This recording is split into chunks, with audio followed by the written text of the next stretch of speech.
Halo sahabat semua, tahukah kalian? Setiap agama yang ada mempunyai kajian tentang penciptaan masing-masing dari kehidupan manusia.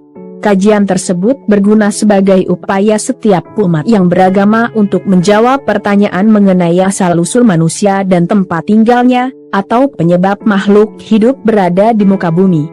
Video ini membahas tentang perbedaan antara Islam, Kristen, Yahudi dan Hindu, serta Buddha tentang siapa yang manusia pertama diciptakan.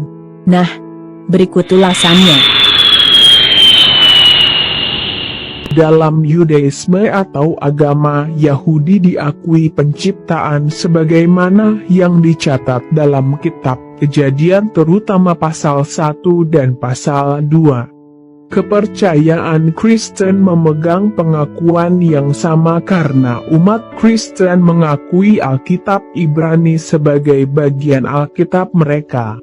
Penciptaan oleh Elohim terjadi selama 6 hari dan kemudian Elohim berhenti pada hari ke-7 dan menguduskan hari itu, yang disebut sebagai hari Sabat, hari Sabtu, dan sebagai hari terakhir dalam seminggu.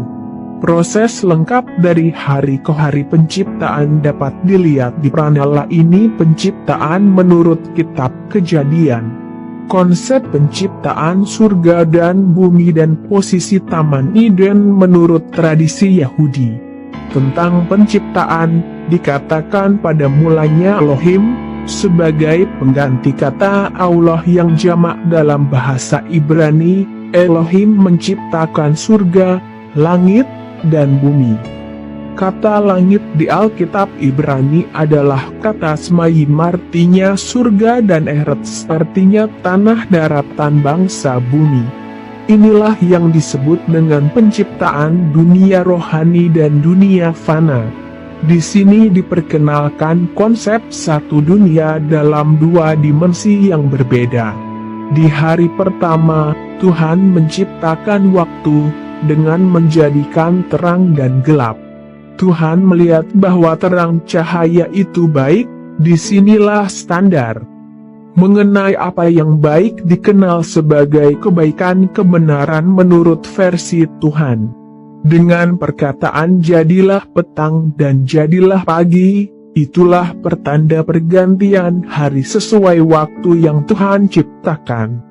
Pada Kejadian 1:6-8, di sini Tuhan juga memisahkan air yang ada di atas dan air yang ada di bawah dengan membaginya melalui semacam tirai pembatas. Ini sesuai sifat angkasa luar yang seperti tidak memiliki oksigen dan seperti sifat air di mana makhluk bumi tidak dapat bernapas.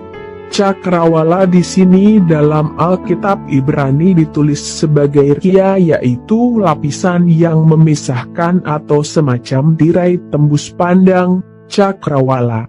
Pada Kejadian 1:9, terlihat Tuhan mengumpulkan air itu berada di bawah cakrawala ke dalam satu kumpulan. Ini mendukung teori bumi bulat. Konsep air berkumpul di bawah cakrawala ini lebih cocok diterapkan di teori bumi bulat karena kalau bumi datar, maka air yang berkumpul akan tumpah ke suatu tempat di bawah. Sementara Alkitab tidak pernah berbicara tentang bawah selain dari di bawah cakrawala. Manusia diciptakan menurut gambar dan rupa Elohim dari debu tanah.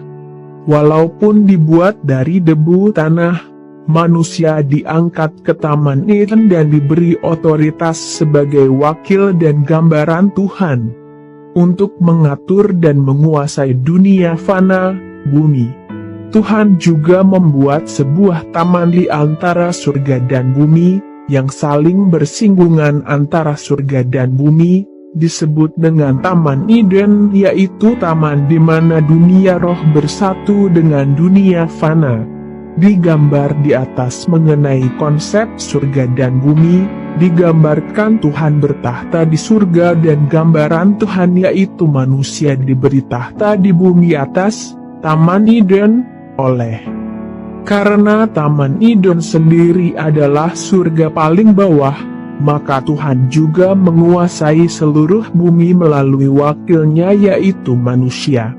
Kejadian pukul 3:14 lalu berfirmanlah Tuhan Allah kepada ular itu, "Karena engkau berbuat demikian, terkutuklah engkau di antara segala ternak dan di antara segala binatang hutan, dengan perutmu lah engkau akan menjalar dan debu tanahlah akan kau makan seumur hidupmu." Kejadian pukul 3:15.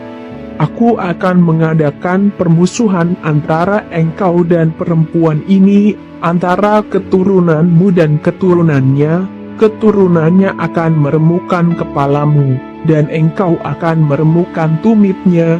Ulangan 32:8. Ketika Sang Maha Tinggi membagi-bagikan milik pusaka kepada bangsa-bangsa, ketika Ia memisah-misah anak-anak manusia, maka Ia menetapkan wilayah bangsa-bangsa menurut bilangan anak-anak Israel. Ulangan 32:9. Tetapi bagian Tuhan ialah umatnya, Yakub ialah milik yang ditetapkan baginya. Mazmur 82:1. Mazmur Asaf. Allah berdiri dalam dewan ilahi, di antara para Allah Ia menghakimi. Mazmur 82:2. Berapa lama lagi kamu menghakimi dengan lalim dan memihak kepada orang fasik?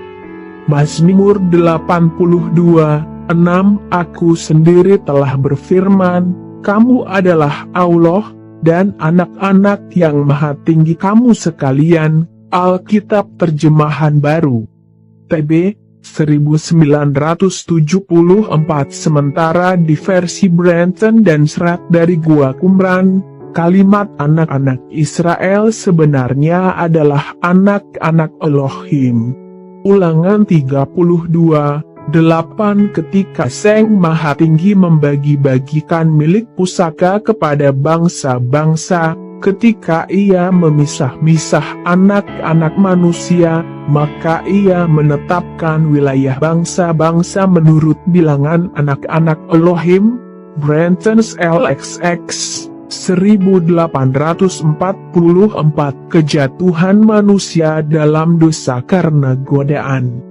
Iblis membuat Tuhan membuang manusia dan iblis serta pengikutnya, yaitu para makhluk rohani yang ikut memberontak yang disebut juga sebagai roh-roh jahat. Mereka semua dilempar ke bumi di bawah dari bumi atas, Taman Eden.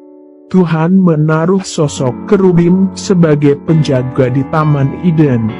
Para roh-roh jahat itu dibiarkan oleh Tuhan menjadi para berhala sembahan di masing-masing bangsa, tetapi kaum keturunan Abraham tetap dimiliki dan dilindungi oleh Elohim Yahweh sendiri, dan itulah kenapa mereka disebut sebagai Yahudi. Ada beragam kisah penciptaan alam semesta yang dituturkan secara mitologis dan berbeda-beda dalam kitab-kitab Purana. Menurut kitab Weda, unsur dasar alam semesta ini adalah aditi, yang berarti ketiadaan atau kehampaan. Segala sesuatu yang ada merupakan diti, yang artinya terikat. Sebelum adanya alam semesta, yang ada hanyalah Brahman, sesuatu yang sulit dilukiskan. Brahman berada di luar kehidupan dan kematian, tak terikat oleh waktu, abadi, tak bergerak, ada di mana-mana, memenuhi segala sesuatu. Menurut kepercayaan Hindu, alam semesta terbentuk secara bertahap dan berevolusi. Brahman menciptakan alam semesta dengan tapa. Dengan tapa itu, Brahman memancarkan panas. Setelah menciptakan, Brahman menyatu ke dalam ciptaannya. Menurut kitab Purana, pada awal proses penciptaan, terbentuklah Brahmanda. Pada awal proses penciptaan juga terbentuk Purusa dan Prakrti. Kedua kekuatan ini bertemu sehingga terciptalah alam semesta. Tahap ini terjadi berangsur-angsur, tidak sekaligus. Mula-mula yang muncul adalah cita, alam pikiran, yang sudah mulai dipengaruhi oleh triguna, yaitu satwam, rajas dan tamas. Tahap selanjutnya adalah terbentuknya triyantahkarana, yang terdiri dari budi, naluri, manah, akal pikiran, ahamkara, rasa keakuan. Selanjutnya, muncullah pancabudindriya dan pancakarmendriya, yang disebut pula dasendriya, 10 indriya. Setelah timbulnya pancabudindriya dan pancakarmendriya, maka 10 indriya tersebut berevolusi menjadi pancatan matra, yaitu 5 benih unsur alam semesta yang sangat halus, tidak berukuran. Pancatan matra merupakan benih saja. Pancatan matra berevolusi menjadi unsur-unsur benda materi yang nyata. Unsur-unsur tersebut dinamai Pancamahabhuta, atau 5 unsur zat alam. Kelima unsur tersebut yaitu akasa, eter, bayu, zat gas, udara, teja, plasma, api, kalor, apa, zat cair, pertiwi, zat padat, tanah, logam. Pancamahabhuta berbentuk paramnu, atau benih yang lebih halus daripada atom. Pada saat penciptaan, Pancamahabhuta bergerak dan mulai menyusun alam semesta dan mengisi kehampaan. Setiap planet dan benda langit tersusun dari kelima unsur tersebut, namun kadangkala ada salah satu unsur yang mendominasi. Sari-sari Pancamahabhuta menjadi sadrasa, yaitu 6 macam rasa. Unsur-unsur tersebut dicampur dengan cita, budi, ahamkara, dasendriya, pancatan matra dan pancamahabhuta. Dari pencampuran tersebut, timbullah benih makhluk hidup, yaitu Swanita dan Sukla. Pertemuan kedua benih tersebut menyebabkan terjadinya makhluk hidup. Kehidupan dimulai dari yang paling halus sampai yang paling kasar.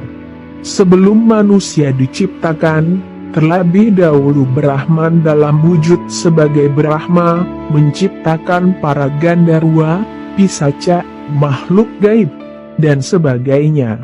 Setelah itu terciptalah tumbuhan dan binatang. Manusia tercipta sesudah munculnya tumbuhan dan binatang di muka bumi. Karena memiliki unsur-unsur yang menyusun alam semesta, maka manusia disebut Buana Alit, sedangkan jagat raya disebut Buana Agung. Menurut kepercayaan Hindu, manusia pertama adalah Swayambhu Manu. Nama ini bukan nama seseorang, melainkan nama spesies. Swayambhu Manu secara harfiah berarti makhluk berpikir yang menjadikan dirinya sendiri. Dalam kisah yang disampaikan oleh Sang Buddha, manusia pertama bukan hanya 1 atau 2 orang saja, melainkan banyak. Mereka bukan hasil ciptaan. Mereka merupakan hasil sebuah proses panjang bersamaan dengan proses terjadinya bumi beserta planet-planetnya. Seperti diketahui bahwa dalam pengertian Dhamma, tata surya seperti yang dihuni manusia saat ini bukan hanya 1 melainkan lebih dari 1 miliar jumlahnya. Masing-masing tata surya ketika kiamat akan terbentuk lagi. Pada saat terjadinya bumi ini, datanglah makhluk-makhluk berupa cahaya dari tata surya yang lain. Mereka berproses bersamaan dengan proses pembentukan tata surya ini. Dalam proses tersebut mereka tertarik mencicipi dan mengkonsumsi sari bumi, sari tumbuhan dan sebagainya. Ketertarikan mereka menyebabkan tubuh cahaya menjadi redup dan mulai terjadilah proses pembentukan tubuh, jenis kelamin, persilangan serta keturunan. Dan, sekali lagi, manusia pertama karena merupakan hasil proses seperti ini, jumlahnya tidak bisa ditentukan lagi. Sangat banyak. Mereka berproses dan berevolusi secara lambat sampai membentuk manusia sekarang. Hanya saja, dalam Dhamma juga tidak membenarkan maupun menolak pandangan ilmu pengetahuan modern bahwa manusia berasal dari monyet. Sikap ini sehubungan dengan kepastian bahwa asal manusia dari monyet ataupun bukan sama sekali tidak ada kaitan dengan keberhasilan seseorang untuk mencapai kesucian ataupun nibbana sutta pitaka akan tiba suatu saat, cepat atau lambat, setelah berakhirnya suatu masa yang lama, dunia ini hancur dan berevolusi. Ketika hal ini terjadi, umumnya makhluk-makhluk terlahir kembali di alam amhasara. Mereka hidup di alam itu dengan kekuatan pikiran, hidup dengan kenikmatan, memancarkan cahaya dari tubuh mereka, melayang-layang di angkasa, dan kehidupan ini berlangsung terus dalam keindahan. Demikianlah mereka adanya, dan mereka hidup dalam suatu masa yang lama sekali. Tiba juga suatu saat, cepat atau lambat, sistem dunia ini mulai berevolusi kembali. Ketika hal ini terjadi, alam Brahma nampak tapi kosong. Ada sesosok makhluk yang karena masa hidupnya telah habis atau disebabkan oleh pahala jasa karma baiknya telah habis, meninggal dari alam amhasara dan terlahir kembali di alam Brahma. Di situ ia hidup dengan kekuatan pikiran, hidup dengan kenikmatan, memancarkan cahaya dari tubuhnya, melayang-layang di angkasa, dan kehidupan ini berlangsung terus dalam keindahan. Demikianlah ia adanya, hidup dalam masa yang lama sekali. Karena ia tinggal di alam itu terlalu lama dan sendirian, maka perasaan tidak puas dan kerinduan muncul dalam dirinya. Oh, semoga makhluk-makhluk yang lain pun datang menemani saya di tempat ini. Pada saat itu ada makhluk-makhluk yang karena usia mereka telah habis atau karena pahala, karma baik, telah habis, meninggal dan lenyap dari alam amhasara dan muncul di alam Brahma menjadi kawannya, dan dalam berbagai hal mereka hidup seperti dia. Berdasarkan hal ini, makhluk pertama yang telah lahir dan muncul di alam Brahma itu berpikir, saya Brahma, Maha Brahma, Maha Agung, Maha Kuasa, Penguasa, Tuan dari semua, Pembuat, Pencipta, Maha Tinggi, Penentu tempat bagi semua makhluk, dan asal mula dari semua kehidupan. Saya yang menciptakan makhluk-makhluk ini. Mengapa demikian? Beberapa saat yang lalu saya berpikir, oh semoga makhluk-makhluk lain pun datang menemani saya di tempat ini. Begitulah ide yang ada dalam pikiranku dan begitu pula yang terjadi. Makhluk-makhluk ini muncul. Makhluk-makhluk yang muncul sesudah dia juga berpikir, makhluk-makhluk ini mesti Brahma, Maha Brahma, Maha Agung, Maha Kuasa, Penguasa, Tuan dari semua, Pembuat, Pencipta, Maha Tinggi, Penentu tempat bagi semua makhluk, asal mula semua makhluk, asal mula semua kehidupan, ayah dari semua yang ada dan yang akan ada. Oleh Brahma ini kita semua diciptakan. Mengapa begitu? Karena seperti apa yang kita lihat, Dia yang lebih dulu ada sedangkan kita muncul sesudahnya. Berdasarkan hal ini, makhluk yang muncul lebih dulu usianya lebih panjang, lebih cakap dan lebih berkuasa, sedangkan makhluk yang muncul sesudah dia nampak berusia pendek, tak terlalu cakap dan kurang berkuasa. Demikianlah ada makhluk-makhluk yang meninggal di alam itu dan terlahir kembali di alam ini, bumi. Karena telah berada di bumi, ia meninggalkan kehidupan berumah tangga menjadi pertapa. Sebagai pertapa ia berusaha sungguh-sungguh bermeditasi, bersemangat, bertekad, tekun. Dan dengan pengertian serta perhatian yang benar ia mencapai ketenangan batin. Dengan pikiran yang tenang ia dapat mengingat kembali kehidupannya yang lampau, tetapi yang diingatnya hanya sampai pada satu kehidupan yang lampaui saja dan tak melampaui itu. Ia berkata, Brahma yang dipuja adalah Maha Brahma, Maha Agung, Maha Kuasa, Penguasa, Tuan dari semua, Pembuat, Pencipta tempat semua makhluk. Asal mula kehidupan, ayah dari semua yang ada dan yang akan ada. Oleh Dialah maka kita diciptakan. Ia adalah kekal, tetap, eternal, tak berubah, dan ia akan tetap seperti itu untuk selama-lamanya.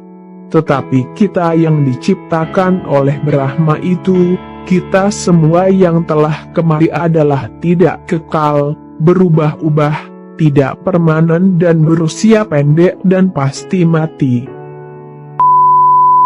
Umat Islam meyakini bahwa Nabi Adam diciptakan oleh Allah Subhanahu wa Ta'ala dengan kedua belah tangannya. Kemudian ada penjelasan pula dari salah seorang sahabat Abdullah bin Umar mengatakan bahwa yang diciptakan oleh Allah Subhanahu wa Ta'ala dengan kedua belah tangannya adalah Al-Arsh, Adam dan Al-Kalam. Lalu kemudian makhluk lain diciptakan oleh Allah dengan berfirman kun. Jadilah, maka jadilah ia.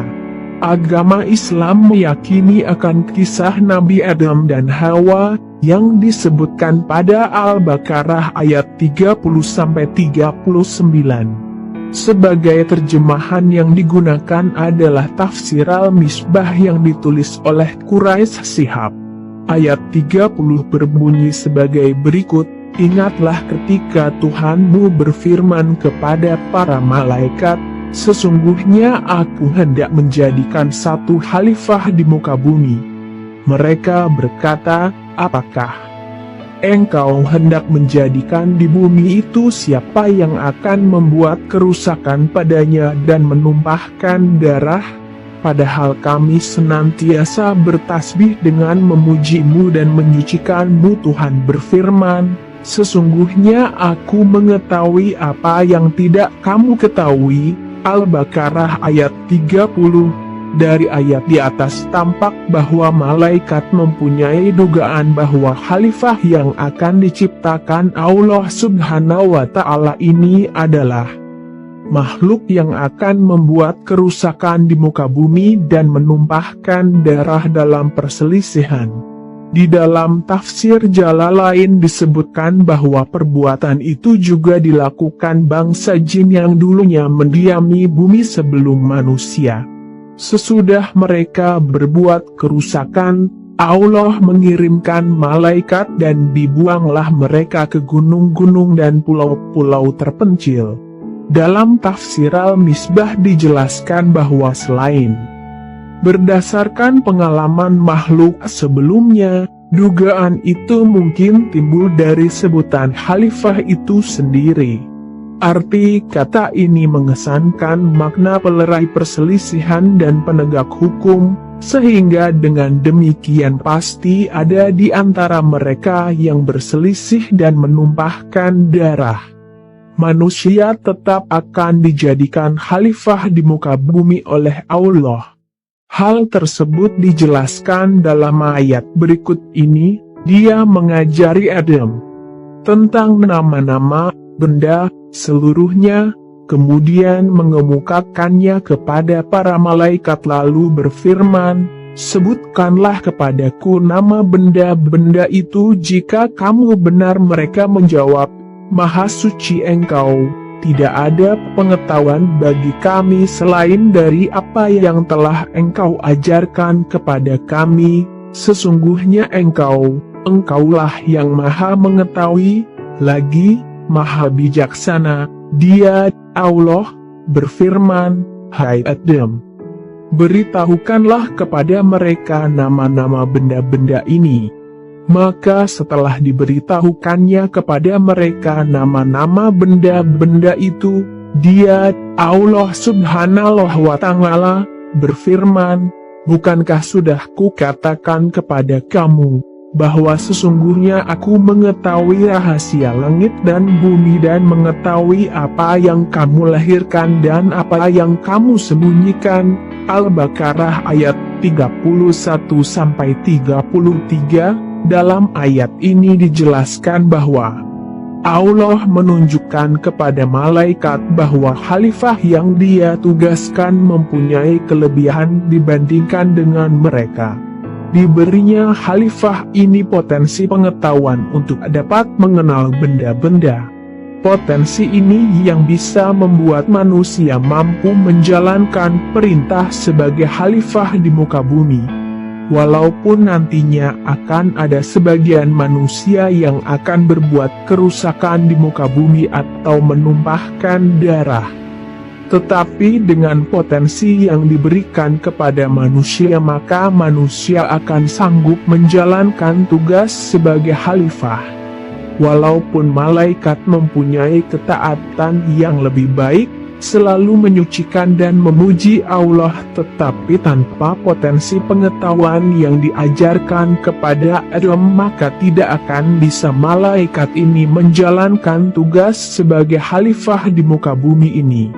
Kemudian manusia pertama ini dan pasangannya diizinkan oleh Allah untuk tinggal di surga. Di dalam surga, Allah memberi karunia yang banyak. Salah satunya berupa makanan yang banyak dan baik yang boleh dimakan oleh Adam dan pasangannya. Mereka boleh menikmati yang mana saja, kapan saja mereka suka. Tapi Allah Subhanahu wa Ta'ala melarang Adam dan pasangannya untuk mendekati sebuah pohon dari sekian banyak makanan dan pepohonan di surga. Allah hanya melarang satu pohon untuk tidak boleh didekati. Ketika ada larangan tersebut, manusia melanggarnya. Manusia melakukannya dengan tidak sengaja. Semua dikarenakan lemahnya manusia terhadap godaan setan. Allah Subhanahu wa Ta'ala tidak membiarkan Adam dalam kesengsaraan akibat perbuatannya. Allah Subhanahu wa Ta'ala mengajarinya beberapa kalimat yang sering dipahami sebagai bentuk penyesalan. Allah Subhanahu wa Ta'ala tahu bahwa bersamaan dengan potensi pengetahuan yang telah diberikannya, tersembunyi kelemahan yang dapat dimanfaatkan oleh setan untuk menjerumuskan manusia. Karenanya Allah Subhanahu wa Ta'ala memberi sebuah fasilitas bagi manusia yang terjerumus untuk kembali kepadanya. Ia berjanji bahwa bila manusia mau mengakui kelemahannya dan menerima petunjuk dari Allah Subhanahu wa Ta'ala, maka Allah Subhanahu wa Ta'ala akan mengizinkan manusia itu mencapai keberhasilan menjalankan tugasnya sebagai khalifah di muka bumi dan pada akhirnya kembali kepada Allah di surga untuk selama-lamanya. Bagaimana sobat semua? Semoga video ini bermanfaat bagi kalian semua. Sampai bertemu kembali. Terima kasih.